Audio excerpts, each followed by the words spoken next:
চ্যানেলটির পক্ষ থেকে সবাইকে নমস্কার। ভিডিওটিতে কোনো ভুল ত্রুটি থাকলে আপনারা অবশ্যই আমাকে ক্ষমা করে দেবেন।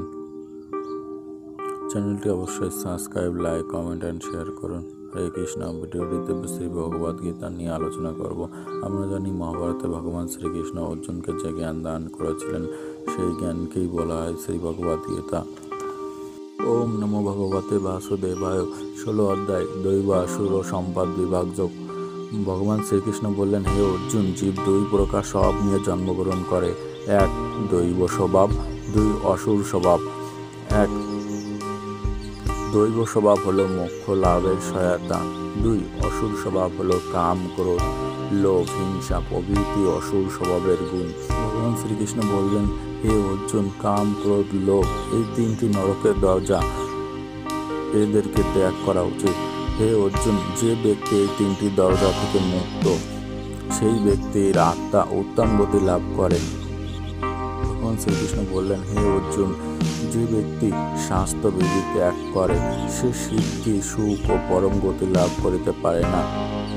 শাস্ত্রীয় প্রমাণের দ্বারাই কর্ম ও অকর্মের নির্ণয় করিতে হয়। হে অর্জুন, শাস্ত্রের বিধি জানিয়া তুমি কর্ম করো। ভগবানকে স্মরণ করলে সবসময় তাহলে দৈব গুণ প্রকাশ পায় আর মোক্ষ লাভ ঘটে। আর একেই বলা হয় দৈব আসুর সম্পদ বিভাগযোগ। একেই দৈব আসুর সম্পদ বিভাগযোগ নামক 16 অধ্যায় সমাপ্ত। হরে কৃষ্ণ। 16 অধ্যায়টি সংক্ষিপ্তভাবে তুলে ধরলাম। ভিডিওটির মাধ্যমে ভিডিওটিতে কোনো ভুল থাকলে অবশ্যই ক্ষমা করে দেবেন। হরে কৃষ্ণ। 16 অধ্যায়ে অর্থাৎ দৈব আসুর সম্পদ বিভাগযোগে ভগবান শ্রীকৃষ্ণ বললেন, জীব দুটি স্বভাব, দৈব স্বভাব ও অসুর স্বভাব। দৈব স্বভাব অর্থাৎ মোক্ষ লাভের সহায়তা, আর অসুর স্বভাব কাম, ক্রোধ, লোভ, হিংসা প্রভৃতি। কাম, ক্রোধ, লোভ এই তিনটি নরকের দরজা। এই তিনটি দ্বার হইতে মুক্ত সে উত্তম গতি লাভ করে।